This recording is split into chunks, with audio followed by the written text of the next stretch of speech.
Nous allons voir maintenant comment calculer les coordonnées du point moyen d'un nuage de points. Et puis nous vérifierons que ce point appartient à la droite de tendance ou droite d'ajustement. Alors ce problème appartient bien sûr aux statistiques à deux variables et nous allons vérifier ça à l'aide du tableur OpenOffice Calc.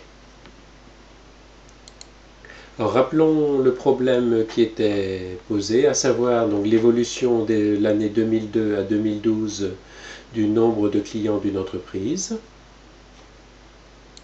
Alors nous avions déjà auparavant représenté le nuage de points, tracé la droite d'ajustement et déterminé son équation. Alors, nous allons donc calculer le point moyen, souvent noté G d'ailleurs dans les problèmes et les différents ouvrages.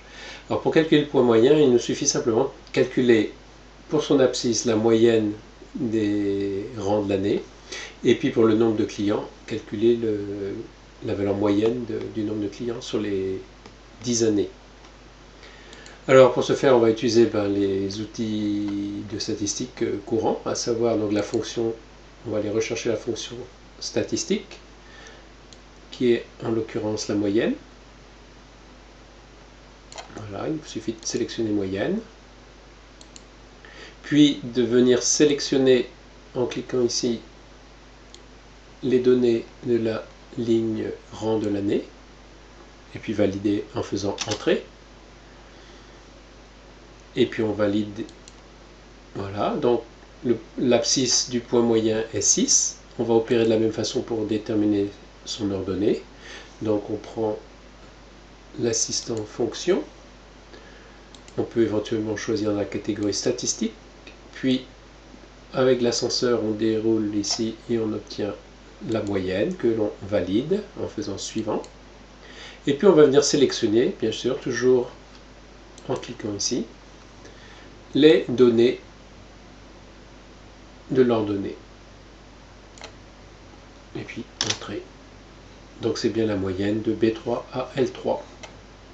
OK. Donc nous avons les coordonnées du point moyen, G, qui a pour abscisse 6 et pour ordonnée 1111,4.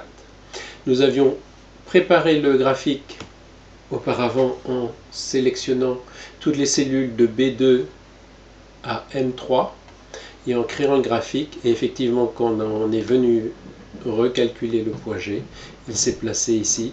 On observe bien sûr qu'il appartient bien à la droite de tendance ou droite d'ajustement linéaire et que ce point G là est bien sur cette droite.